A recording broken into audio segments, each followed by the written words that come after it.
എല്ലാവർക്കും നമസ്കാരം. കഴിഞ്ഞ ദിവസം നമ്മൾ ന്യൂട്ടൺ സെക്കൻഡ് ലോ നമ്മൾ എക്സ്പ്ലെയിൻ ചെയ്തു.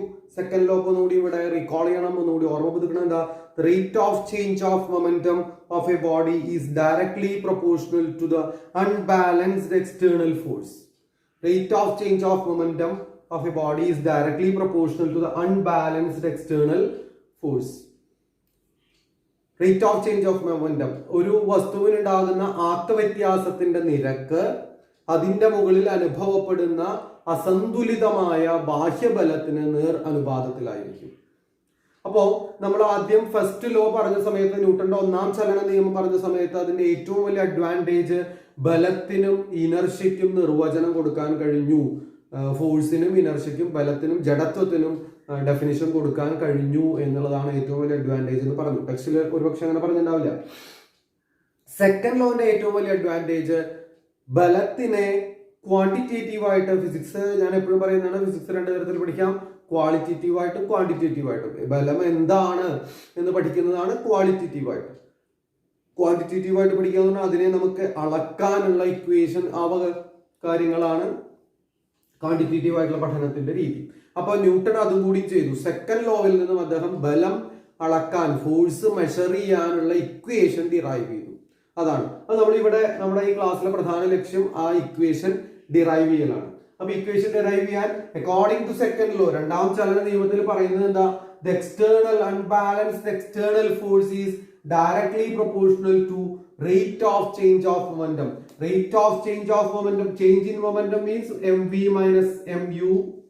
Rate of change of momentum means ആക്കവ്യത്യാസത്തിന്റെ നിരക്ക്, ആക്കവ്യത്യാസം v minus mu, ആക്കവ്യത്യാസത്തിന്റെ നിരക്ക് എന്ന് പറഞ്ഞാലോ ബൈ ടൈം, ഒരു സെക്കൻഡിൽ ഉണ്ടായ ആക്കവ്യത്യാസം. ഇതിൽ നിന്ന് m പുറത്തേക്ക് എടുക്കുന്ന സമയത്ത്, ഇതിൽ നിന്നും m പുറത്തേക്ക് എടുത്തു കഴിഞ്ഞാൽ നമുക്ക് എന്ത് കിട്ടും? m into v minus u by t. അതാണ്. അപ്പൊ F is proportional to, proportional എന്നേ പറഞ്ഞിട്ടുള്ളൂ, ഇക്വേഷൻ ആക്കി മാറ്റണമെങ്കിൽ ഈക്വൽ ടു എന്നാക്കണം. M into V minus U by T. അപ്പൊ ഇതിനെ സൂക്ഷിച്ചു നോക്കിയപ്പോ V minus U by T, V minus U by T എന്ന് പറഞ്ഞാൽ velocity, final velocity minus initial velocity by time. അപ്പൊ എന്താ? അത് ആക്സിലറേഷൻ ആണ്. അതിനാൽ F is proportional to M A. ഇനി രണ്ടളവുകൾ തമ്മിൽ ഡയറക്റ്റ് പ്രൊപ്പോർഷൻ ആണെങ്കിൽ അതിനെ ഈക്വൽ ടു ആക്കി മാറ്റണം, ഇക്വേഷൻ ആക്കി മാറ്റണം എന്നുണ്ടെങ്കിൽ ഒരു കോൺസ്റ്റന്റ് കൊണ്ട് മൾട്ടിപ്ലൈ ചെയ്യണം. മാത്തമാറ്റിക്സിലെ നിയമമാണ്. പ്രൊപ്പോർഷൻ എന്നുള്ള ചാപ്റ്റർ പഠിക്കുമ്പോൾ നിങ്ങൾ പഠിക്കേണ്ടതാണ്. അപ്പൊ ആ കോൺസ്റ്റന്റ് നമ്മളെ കെ ആയിട്ട് എടുത്തു. F is equal to K into M into A. അപ്പൊ ഈ കെയുടെ വാല്യൂ എന്താണെന്നൊരു ചോദ്യം വരും. അപ്പൊ കെയുടെ വാല്യൂ ചെയ്തത് കാൽക്കുലേഷൻ എളുപ്പമാക്കാൻ വേണ്ടി ന്യൂട്ടൺ ചെയ്ത സൂത്രവിദ്യ എന്താണെന്ന് വെച്ചാൽ, കെയുടെ വാല്യൂ 1 ആകുന്ന തരത്തില് ഫോഴ്സിന്റെ യൂണിറ്റ് ഡിസൈൻ ചെയ്തു. ഫോഴ്സിന്റെ യൂണിറ്റ് എന്താ? ന്യൂട്ടൺ ആണ്. അപ്പോൾ 1 ന്യൂട്ടൺ എന്ന് പറഞ്ഞാൽ എന്താ? 1 Newton is the force required to produce an acceleration of 1 meter per second square on a body of mass 1 kilogram. 1 kilogram mass ഉള്ള ഒരു വസ്തുവിന്റെ മുകളിൽ 1 meter per second square ത്വരണം ഉണ്ടാക്കാൻ എത്ര ഫോഴ്സ് ആണോ അപ്ലൈ ചെയ്യേണ്ടത് അതാണ് 1 ന്യൂട്ടൺ എന്ന് ഡിഫൈൻ ചെയ്തു. അപ്പോ 1 കിലോഗ്രാം മാസ് ഉള്ള ഒരു വസ്തുവിന്റെ മുകളിൽ 1 meter per second square ബലം പ്രയോഗിക്കാൻ, ആക്സലറേഷൻ ത്വരണം ഉണ്ടാക്കാൻ എത്ര ബലമാണോ പ്രയോഗിക്കേണ്ടത് അതാണ് 1 ന്യൂട്ടൺ. അപ്പൊ അങ്ങനെയാണെങ്കിൽ അത് വെച്ച് ആ 1 ന്യൂട്ടന്റെ ഡെഫിനിഷൻ വെച്ച് നമുക്ക് കെയുടെ വാല്യൂ ഒന്ന് നോക്കാം. 1 ന്യൂട്ടൺ ഫോഴ്സ് ആണ് അപ്ലൈ ചെയ്യുന്നത്. അപ്പൊ എഫിന്റെ വാല്യൂ 1. ഈ 1 ന്യൂട്ടൺ ഫോഴ്സ് അപ്ലൈ ചെയ്താൽ എന്ത് സംഭവിക്കണം? എം 1 കിലോഗ്രാം, 1 കിലോഗ്രാം മാസ് ഉള്ള വസ്തുവിന് 1 meter per second square ത്വരണം ഉണ്ടാവണം. അപ്പോ മാസ് 1 കിലോഗ്രാം, ത്വരണം അല്ലെങ്കിൽ ആക്സിലറേഷനും 1 കിലോഗ്രാം. അപ്പൊ അതിൽ നമുക്ക് കെയുടെ വാല്യൂ എന്ത് കിട്ടും? 1 എന്ന് കിട്ടും. K into 1 into 1 K, 1 equal to K or K is equal to 1. കെയുടെ വില 1 ആയിട്ട് കിട്ടും. അപ്പോ ഫോഴ്സിന്റെ യൂണിറ്റ് ന്യൂട്ടൺ ആണെങ്കിൽ കെയുടെ വില 1 ആണ്. അതിനാൽ ഇക്വേഷൻ നമുക്ക് എങ്ങനെ എഴുതാം? F is equal to M into A. ഇതാണ് ഫോഴ്സ് മെഷർ ചെയ്യാനുള്ള ന്യൂട്ടന്റെ ജനറൽ ആയിട്ടുള്ള ഇക്വേഷൻ. ഫോഴ്സിന്റെ യൂണിറ്റ് എപ്പോഴും ന്യൂട്ടൺ ആയിട്ടാണ് നമ്മൾ ഉപയോഗിക്കുക. അപ്പോൾ ഈ ഇക്വേഷൻ വളരെ പ്രധാനപ്പെട്ടതാണ്, അത് അറിഞ്ഞിരിക്കണം. ഇനി ഇതുമായി ബന്ധപ്പെട്ട 2-3 പ്രോബ്ലംസ് ടെക്സ്റ്റിൽ വർക്ക്ഔട്ട് ചെയ്തിട്ടുണ്ട്. വർക്ക്ഔട്ട് ചെയ്തിട്ടുള്ളതായ കാരണം നമുക്കൊന്ന് വേഗം അതൊന്ന് ഡിസ്കസ് ചെയ്യാം. അതിൽ ശ്രദ്ധിക്കേണ്ട പോയിന്റുകൾ ഉള്ള കാരണം ഒന്ന് ഡിസ്കസ് ചെയ്യണം. അപ്പോൾ വർക്ക്ഔട്ട് ചെയ്ത പ്രോബ്ലം ആണെങ്കിലും അല്ലെങ്കിലും നിങ്ങൾ ചെയ്യേണ്ടത് വായിച്ചു നോക്കുക. ഇപ്പൊ ഇവിടെ വീഡിയോ പോസ് ചെയ്യുക, പ്രോബ്ലം വായിച്ചു നോക്കുക, വായിച്ചു നോക്കിയിട്ട് തന്നെ ചെയ്യാൻ നോക്കുക. തന്നെ ചെയ്യാൻ പറ്റിയില്ല എന്നുണ്ടെങ്കിൽ വീണ്ടും ചെയ്തത് നോക്കുക. എന്നിട്ടും സംശയം ഉണ്ടെങ്കിൽ വീഡിയോ വീണ്ടും തുടർന്ന് കാണുക. അതിനുശേഷം പ്രോബ്ലം ചെയ്ത് പഠിക്കുക. അതാണ് ചെയ്യുന്നത്. അത് നമുക്ക് ആദ്യത്തെ പ്രോബ്ലത്തിലേക്ക് പോകാം. A car moving with a speed of 108 km/h comes to rest after 4 seconds on applying brake. If the mass of the car including the passengers is 1000 kg, what will be the force applied when brake is applied? അതായത് 1000 kilogram, അതിലെ യാത്രക്കാരടക്കം 1000 kilogram mass ഉള്ള car 108 km/h സഞ്ചരിച്ചുകൊണ്ടിരിക്കുകയാണ്. Break apply ചെയ്ത് 4 second കഴിഞ്ഞപ്പോൾ എന്ത് സംഭവിച്ചു? അത് നിന്നു, rest നിന്നു. അപ്പൊ എത്ര ഫോഴ്സ് ആണ് അപ്ലൈ ചെയ്തത്? ഫോഴ്സ് ആണ് ചോദ്യം.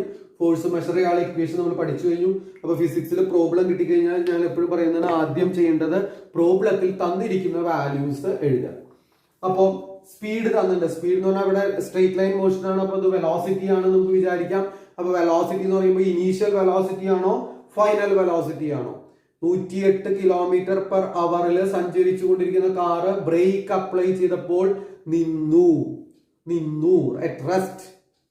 അപ്പോ ടി സെക്കൻഡ് കഴിഞ്ഞപ്പോൾ നിൽക്കുക അല്ലെങ്കിൽ റെസ്റ്റിലാവുകയാണ് ചെയ്തത്. അതിനാൽ ഫൈനൽ വെലോസിറ്റി 0 ആണ്. ഇതേതായിരിക്കും? 108 ഇനീഷ്യൽ വെലോസിറ്റി ആണ്.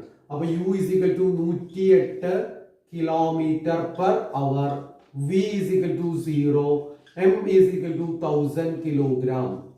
ഇത്രയും എഴുതി കഴിഞ്ഞാൽ ആദ്യം ശ്രദ്ധിക്കേണ്ടത് യൂണിറ്റ് ശരിയാണോ? യൂണിറ്റ് ഒരെണ്ണം ചതിച്ചു തന്നിട്ടുണ്ട്. എന്താ? km/h. സാധാരണ വെലോസിറ്റിയുടെ യൂണിറ്റ് m/s. അപ്പൊ അതിനെ m/s ആക്കണം. അപ്പൊ km/h ആണ്. 108 കിലോമീറ്ററിനെ മീറ്റർ ആക്കണമെന്നുണ്ടെങ്കിൽ 108 × 1000 കിലോമീറ്ററിനെ മീറ്റർ ആക്കി. ബൈ മണിക്കൂറിനെ സെക്കൻഡ് ആക്കണമെങ്കിൽ 60 × 60. ആ സത്യത്തിൽ ഇത് ഇങ്ങനെ ചെയ്യാം. അല്ലാതെ ചെയ്യാൻ ഒരു സൂത്രവിദ്യ ഉണ്ട്. km/h m/s ആക്കാൻ എന്ത് ചെയ്താൽ മതി? 1000 ഡിവൈഡഡ് ബൈ 60 × 60 എന്ന് പറഞ്ഞു കഴിഞ്ഞാൽ 2 0 വെട്ടിപ്പോയി. 10 ഡിവൈഡഡ് ബൈ 6 × 6 36. 2 കൊണ്ട് ഡിവൈഡ് ചെയ്യാൻ പറ്റും. 5/18. 10നെ 2 കൊണ്ട് ഡിവൈഡ് ചെയ്താൽ ഹരിച്ചാൽ 5, 36നെ 2 കൊണ്ട് ഹരിച്ചാൽ 18. അപ്പൊ എപ്പോഴും km/h m/s ആക്കാൻ 5/18 കൊണ്ട് ഗുണിച്ചാൽ മതി എന്ന് ഓർത്തു വെച്ചാലും മതി. അപ്പൊ 108 × 5/18 ചെയ്യുന്ന സമയത്ത് എത്ര കിട്ടും? നമുക്ക് 30 m/s കിട്ടും. 30 m/s. ഇനി അതിന് ശേഷം നമുക്ക് F = ma ആണ്. A തന്നിട്ടില്ല, പക്ഷെ A കാണാൻ പറ്റും. V 0 ആണ്, U 30 ആണ്. അപ്പൊ A = എന്ത് കിട്ടി? V - U/T. നമ്മുടെ പഴയ ഇക്വേഷൻ ആണത്. 30 - 0 - 30 ഡിവൈഡഡ് ബൈ T. എത്ര T തന്നിട്ടുണ്ട്? നമ്മൾ നേരത്തെ എഴുതാൻ വിട്ടുപോയി. T = 4 second. അപ്പോ by 4 is equal to -30 divided by 4. -30 divided by 4. നമുക്ക് ഇപ്പൊ അത് വെട്ടി ചെറുതാക്കണമെന്നില്ല. നമുക്ക് എന്താണ് കാണുന്നത്? MA ആണ്. അപ്പൊ F MA = M 1000 × -30 divided by 4. അപ്പൊ എത്ര കിട്ടും? ഇവിടെ 1000 divided by 4 250. 250 × 30 is equal to -7500 newton. -7500 newton. ഇവിടെ ഉത്തരത്തിൽ നെഗറ്റീവ് വരാൻ കാരണം എന്താണെന്ന് വെച്ച് കഴിഞ്ഞാൽ സഞ്ചരിച്ചു കൊണ്ടിരിക്കുന്ന കാറിനെ ബ്രേക്ക് അപ്ലൈ ചെയ്യുക. അതിന്റെ മോഷൻ എങ്ങടാണോ അവിടെ ആ ഡയറക്ഷന്, ആ ദിശയ്ക്ക് എതിരായിട്ട് ഫോഴ്സ് അപ്ലൈ ചെയ്താലാണ് അത് നിൽക്കുക. അപ്പൊ ഇവിടെ അപ്ലൈ ചെയ്ത ഫോഴ്സ് എതിർ ദിശയിലാണ്. എങ്ങടാണോ ചലിക്കുന്നത് അതിന് എതിർ ദിശയിലാണ്, ഓപ്പോസിറ്റ് ഡയറക്ഷനിലാണ് എന്ന് മനസ്സിലാക്കാൻ വേണ്ടിയിട്ടാണ് ഉത്തരത്തിൽ എന്ത് വന്നേക്കുന്നത്? നെഗറ്റീവ് ചിഹ്നം വന്നേക്കുന്നത്. അപ്പൊ ടെക്സ്റ്റിൽ പറഞ്ഞിട്ടുണ്ട് അത്. ഇനി അടുത്ത ചോദ്യത്തിലേക്ക് വരാം. അടുത്ത ചോദ്യത്തിൽ velocity of an object of mass 5 kg increases from 3 m/s to 7 meter per second, applying a force continuously for 2 seconds. Find out the force applied. If the duration for force acts is extended to 5 seconds, then what will be the velocity of the object then? അപ്പോൾ problem കിട്ടിക്കഴിഞ്ഞാൽ തന്നിരിക്കുന്ന values ഉടൻ അടി എഴുതുക. എന്താ, 5 kilogram മാസുള്ള ഒരു വസ്തുവിന്റെ മുകളിൽ ഫോഴ്സ് അപ്ലൈ ചെയ്തപ്പോൾ വെലോസിറ്റി 3 മീറ്റർ പെർ സെക്കൻഡിൽ നിന്നും 7 മീറ്റർ പെർ സെക്കൻഡിലേക്ക് ആയി. മാസ് തന്നിട്ടുണ്ട് 5 kilogram. U 3 metre per second initial velocity. Force apply ചെയ്തപ്പോൾ വി വെലോസിറ്റി മാറി, 7 മീറ്റർ പെർ സെക്കൻഡ് ആയിട്ട് മാറി. ഇനി എന്താ ചോദിച്ചത്? Continuously and applying a force continuously for 2 second. എത്ര നേരത്തേക്കാണ് ഫോഴ്സ് അപ്ലൈ ചെയ്യുന്നത്? 2 സെക്കൻഡ് നേരത്തേക്ക്. ഇനി find out the force applied. Force applied കാണണം. ഫോഴ്സ് അപ്ലൈഡ് കാണാൻ F ഈക്വൽ ടു ma. എളുപ്പമാണ്. എ കാണണം. ഏതാ നട്ടില്ല നേരത്തെ ചെയ്ത മാതിരി A ഈക്വൽ ടു ടെക്സ്റ്റിൽ വർക്ക്ഔട്ട് ചെയ്തിട്ടുണ്ട്. V minus u by t equal to 7 minus 3 divided by 2 equal to 2 meter per second square. 7 minus 3 4 4 by 2 2 meter per second square. നമുക്ക് A കിട്ടും. F കണ്ടുകൂടെ? F equal to m into A. 5 into 2 equal to 10 Newton. 10 Newton എന്ന് ഉത്തരം കിട്ടും. ഇനി അടുത്തെന്താ ചോദിച്ചത്? Find out the force applied if the duration for which force acts is extended to 5 seconds. ഇനി 5 second കൂടി ഇതേ ഫോഴ്സ് അപ്ലൈ ചെയ്യുകയാണെങ്കിൽ what will be the velocity of the object then? 5 second കൂടി ഇതേ ഫോഴ്സ് അപ്ലൈ ചെയ്യുകയാണെങ്കിൽ velocity എത്രയായിരിക്കും എന്നാണ്. അപ്പൊ 5 സെക്കൻഡ് കൂടി അപ്ലൈ ചെയ്യുന്ന സമയത്ത് ആക്സിലറേഷൻ എത്രയായിരിക്കും? Acceleration A is equal to F by m. F എത്രയാ? 10 ന്യൂട്ടൺ. m എത്രയാ? 5. അപ്പൊ എത്ര കിട്ടി? 2 മീറ്റർ പെർ സെക്കൻഡ് സ്ക്വയർ. നേരത്തെ തന്നെ അതിന് മാറ്റം വരാൻ പോകുന്നില്ല. ടെക്സ്റ്റിൽ ഇതും കൂടി ഞാൻ ആദ്യം ആക്സിലറേഷൻ കണ്ടിട്ടാണ് ഇത് ചെയ്തത്. ടെക്സ്റ്റിൽ ആ രീതിയല്ല ഉപയോഗിച്ചത്. അപ്പൊ ടെക്സ്റ്റിൽ അതൊന്നും കൂടി ചെയ്തിട്ടുണ്ട്. ഇത് ആക്സിലറേഷൻ തന്നെയാണ് വരിക. ഞാനത് കാരണം ടെക്സ്റ്റിൽ റിപ്പീറ്റ് ചെയ്തു മാത്രം. ടെക്സ്റ്റിൽ ഈ ഫോർമുലയാണ് ഉപയോഗിച്ചത്. നോക്കിക്കഴിഞ്ഞാൽ നിങ്ങൾക്ക് മനസ്സിലാവും. അപ്പോ ആക്സിലറേഷൻ നമ്മളോട് ചോദിച്ചിരുന്നത് 5 സെക്കൻഡ് അല്ലേ? 5 സെക്കൻഡിന് ശേഷം ഉള്ള പ്രവേഗമാണ്. അപ്പൊ വി ആണ് കാണുന്നത്. V is equal to U plus A T. നമ്മുടെ ഇക്വേഷൻസ് ഓഫ് മോഷൻ അതിൽ യു എത്രയാ? 3 പ്ലസ് 5 സെക്കൻഡ് ആണ്. എ എത്രയാ? 2 into t. 5 സെക്കൻഡ് സമയത്തേക്ക് കൂടി അപ്ലൈ ചെയ്യണം. അപ്പൊ എത്ര കിട്ടി? 10 പ്ലസ് എത്ര കിട്ടി? 13 മീറ്റർ പെർ സെക്കൻഡ്. ഇതാണ് ടെക്സ്റ്റിൽ വർക്ക്ഔട്ട് ചെയ്തിട്ടുണ്ട്. അത് ചെയ്ത് പഠിക്കണം. നമ്മൾ ആ യൂണിറ്റ് കൺവേർഷനും അതൊക്കെ മനസ്സിലാക്കാൻ വേണ്ടിയിട്ട് പറഞ്ഞു എന്ന് മാത്രം. ഇനി അടുത്ത ഗ്രാഫ് തന്നിട്ടുള്ള ആ പ്രോബ്ലത്തിലേക്കും ഒന്ന് പോവാം. ഗ്രാഫ് മോഷനുമായി ബന്ധപ്പെട്ട ഒരു ഗ്രാഫ് തന്നിരിക്കുകയാണ്. ഗ്രാഫില് മുകളിൽ ഇവിടെ 20 മീറ്റർ പെർ സെക്കൻഡ് വെലോസിറ്റി ആണ്. ഇവിടെ ടൈം ആണ്. ഇവിടെ എത്രയാ? 10 സെക്കൻഡ് ആണ്. എന്ന് പറഞ്ഞാൽ വെലോസിറ്റി ആ വസ്തു ചലിക്കുന്നതനുസരിച്ച് വെലോസിറ്റി കുറഞ്ഞ് 10 സെക്കൻഡ് കഴിഞ്ഞപ്പോൾ വെലോസിറ്റി 0 ആയി. അതാണ് മനസ്സിലാക്കേണ്ടത്. എന്നിട്ട് എന്താ ചോദിച്ചത്? What is the frictional force experienced by the object? 20 gram mass ഉള്ള ഒരു വസ്തു ചലിക്കുകയാണ്. അത് 10 സെക്കൻഡ് കഴിഞ്ഞപ്പോൾ നിൽക്കാനുള്ള കാരണം എന്താ? ഫ്രിക്ഷൻ.